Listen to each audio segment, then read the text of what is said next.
I've had the same nightmare now for the past few weeks. I am with my friends, and we're pursued by a creature with legs so long I can't see the head. We run across the dark, featureless landscape, trying to find a place to hide. We find a crumbling building and try to hide around corners and under half-collapsed ceilings. I see them get grabbed one by one. I want to fight back. I want to save them, but my fear here is all-consuming. I run out of places to hide, so I lie in a corner, facing the wall, hoping if I don't move, it won't see me. The nightmare ends with the sensation of teeth around me, and then I wake up. I'm sleeping in a bed of a casino hotel where I found refuge. I hear a knock at the door as it opens. "Hey Steve, time to get up. We're up to shower and eat first." My eyes struggle to focus. A bald man with a zombie grin stood in my open door. "Come on," Bo said. "We've got a busy day ahead." It was dark when we went into the shower.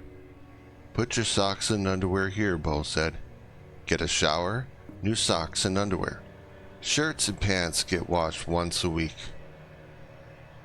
As we showered, I asked, "What am I doing today? Do you know?" "Yes," Bo replied.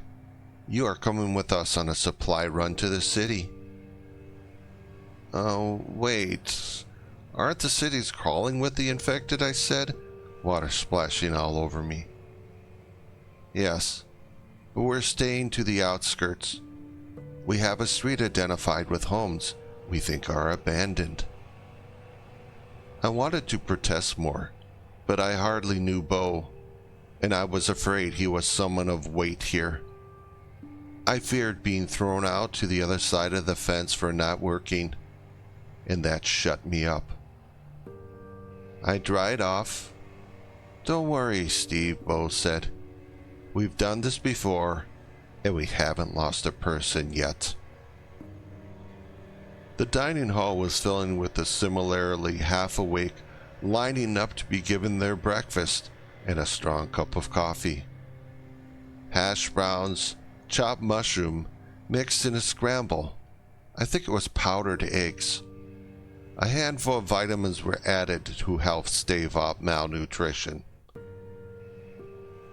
Bo directed us to a table where we could sit and speak some more. "I was here when it happened," Bo started. He stared at his coffee like he was watching it happen again. "I was at the blackjack table when the staff started behaving weird. Security wasn't watching us anymore, but they were constantly on their walkies. Waitresses left with your order and didn't come back." Bo took a long drink of his coffee. I looked up at the big clock, the only clock I had seen in a while that was still working. Bo continued, 1:45, we must finish breakfast and be at the front gate. If you're late and the trucks are gone, you get labor duty. They give you water, vitamins for lunch, vitamins for dinner, a shower, and one warning. Screw up again, they bag you and drop you in the middle of nowhere, and then you have to earn your way back in from the outside." We hurried to the gate where trucks and maybe 25 others waited. We were ushered over to a table. "This is your backpack and your list," they started. "When I call your name, you come up and get yours. Not everyone has the same list. This is what you are to bring back. Everything in red is high priority. You each have target POIs you are to hit. We expect you to find some, if not all, of the items on your list. There is no excuse to fail. If you don't find any of the priority items, then don't bother coming back. We were handed a wooden club to fight with, a backpack, a single can of ravioli with a spoon and a bottle of water. We were directed to our truck, but I hesitated. Can I have a gun at least? I do know how to use them, I said. No gun, they replied. Too much noise, you will jeopardize everyone. I pulled myself over the back truck gate, sliding down to the other side, crawling on hands and knees over the bed to an open spot. The engine started up, joining the procession of running trucks as the all-clear was given. Bo watched me for a moment as we passed through the gate. Steve, he said, I understand how you feel. You want to get far from this, but before you think of doing that, I want you to know one thing. They'll shoot you if you try to run. I looked around at the others in the truck. They were all young, no one older than 30. The only woman stared back at me. She was striking, blonde-haired, sharp eyes that didn't blink. A guy next to her shifted slightly, bumping her, but she didn't break her gaze. I looked away, looked back. She was still staring. I couldn't help myself. She was too gorgeous to look away again. The smooth sound of pavement was replaced with the rough sound of gravel. The trucks came to a stop. I think we're here, Bo said quietly. We have to wait while they check everything is clear. I nodded and looked back at the woman across from me. She's still staring. A few minutes passed when finally they came back and told us to get out of the truck. Stay with your partner, they warned. Stay quiet. No talking unless necessary. If you get split up, don't yell out. Your POIs are marked on the map.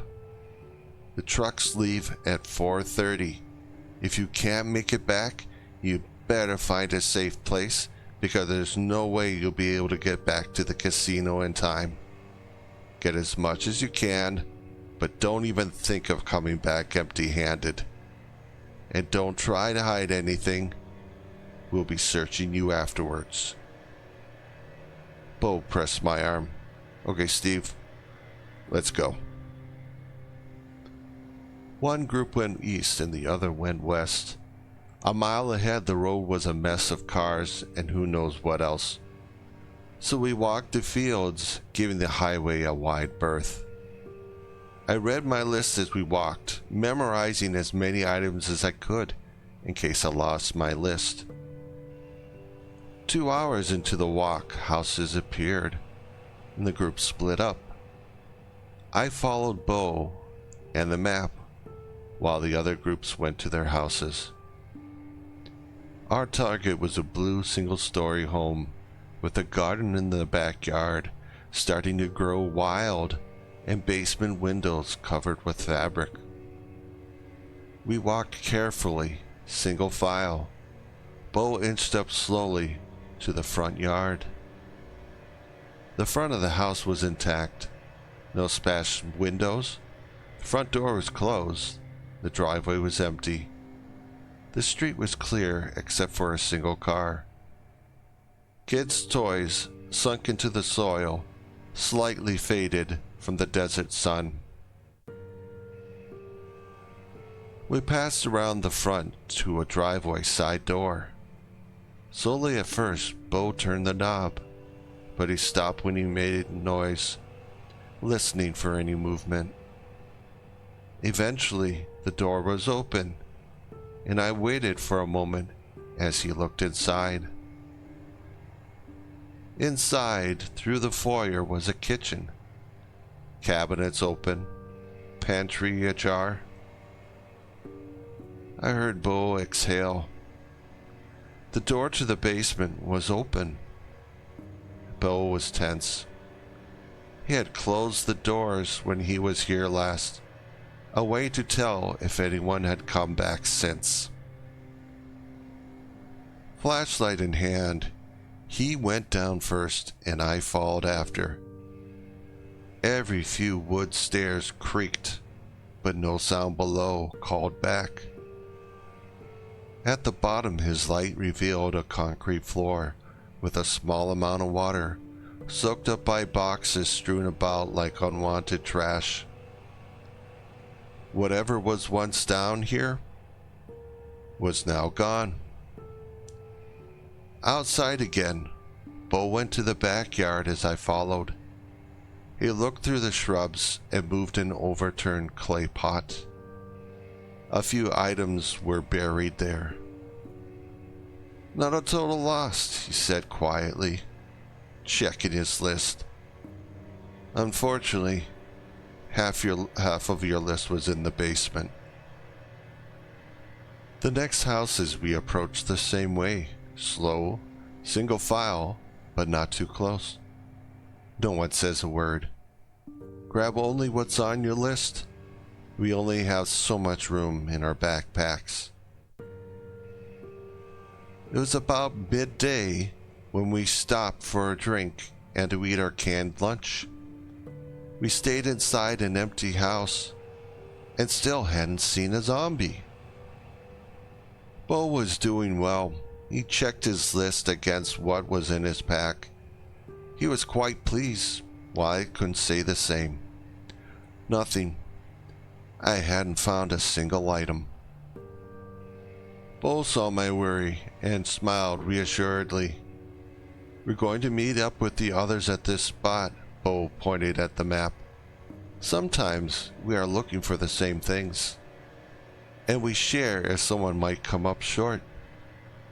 Let me see your list, Bo said, looking. Yes, I have that, and I have that. I stared into his bag, wishing he'd put a few things in my pack, just in case he couldn't later. If no one can help you, then you can have them, Bo promised.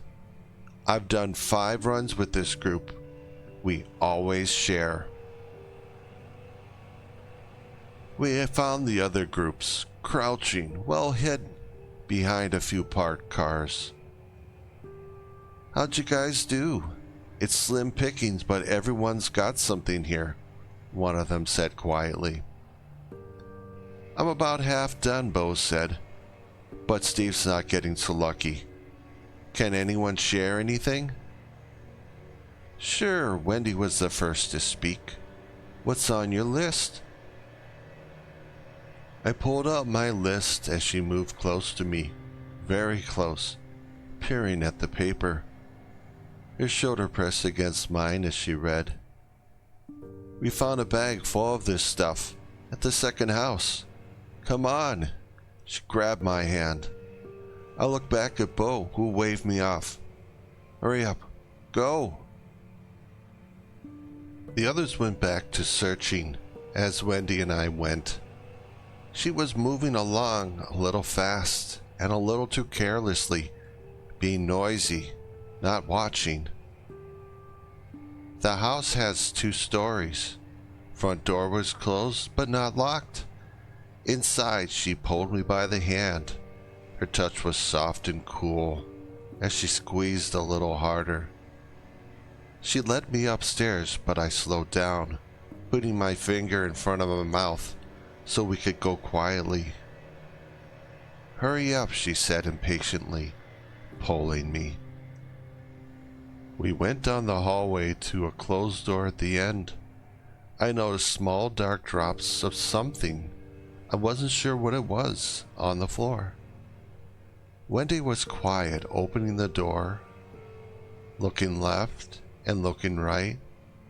We went inside a large master bedroom, and she opened a small hidden panel and pulled out a large black sack.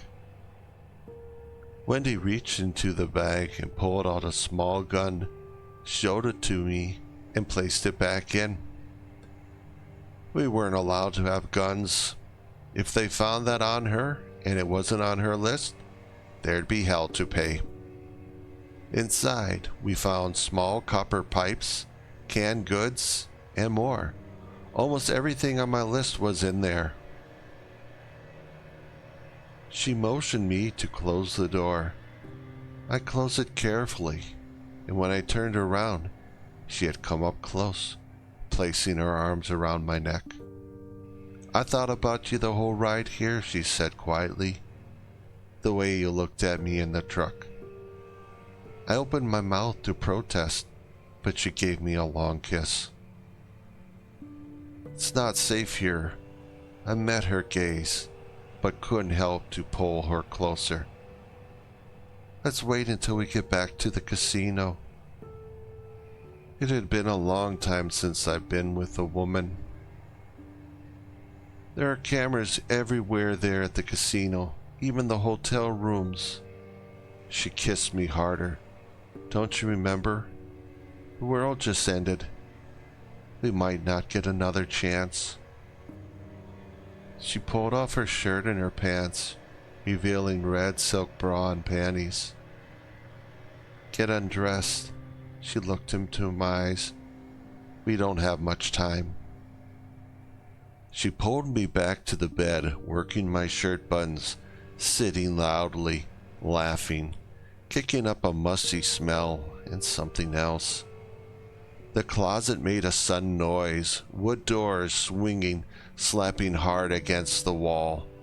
A large figure in black leather stumbled out, falling onto the bed, pinning Wendy under its weight. It took both of my hands and all of my strength just to get it off. Wendy was up and moving quickly behind me, going for the bedroom door. I stood face to face with the biker and got punched in the chest before I could even move.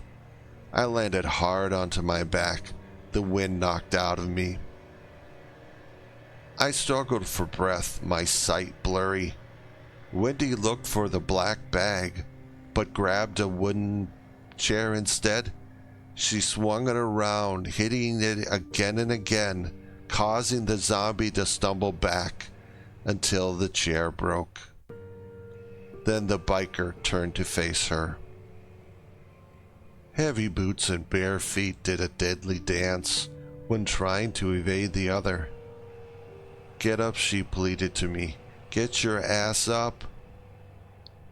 I struggled, finally starting to catch my breath. It had a hold of her. Wendy was breathing hard now, all her strength trying to break the grasp and keep it away. When I was finally able to get to my feet, I saw the biker zombie take her to the floor. I tried to hurry, get her up, but her scream said I was too late. With both hands, I pulled it up. It was like lifting dead weight. And then I felt a strong grip grabbing me, pulling down. I tried to pull up, but its arm wrapped around mine, and I started losing the fight. Wendy hadn't given up. She finally got the gun out of the black bag, but her first shot went wide. She was struggling through the pain. Her next shots were on target, to the chest, and the last one to the head. The zombie let go and went still as I stumbled back up. Down the street, Bo was checking the garage of a cul-de-sac when he heard the shots loud and clear. I checked myself, didn't see any bite marks or serious scratches. I looked at Wendy, truly owed her my life. She could have left me, could have saved herself. But instead, she had been clawed, bitten multiple times, and was good as dead. She sobbed quietly, looking at the bite marks. Outside, others from the group were searching a house when the shots rang out. They hadn't been upstairs yet, but what was upstairs moved fast, running toward the downstairs. The black shape on the floor got up again quickly. I grabbed Wendy and pulled her to the bedroom door and out, slamming it in the biker's face. It hit hard against the door and split it halfway down the middle. Nearby, the remainder of the group stayed hidden behind the cars, waiting when the shots rang out. Wendy stumbled as we went through the hallway, slipped and fell all the way down the stairs. I pulled her back up and dragged her through the trashed living room. Outside, Bo was looking for where the danger was coming from and began running down the street. The bedroom door broke and a loud crash caused the second floor to shake. Wendy cried out, pulling away from my hands.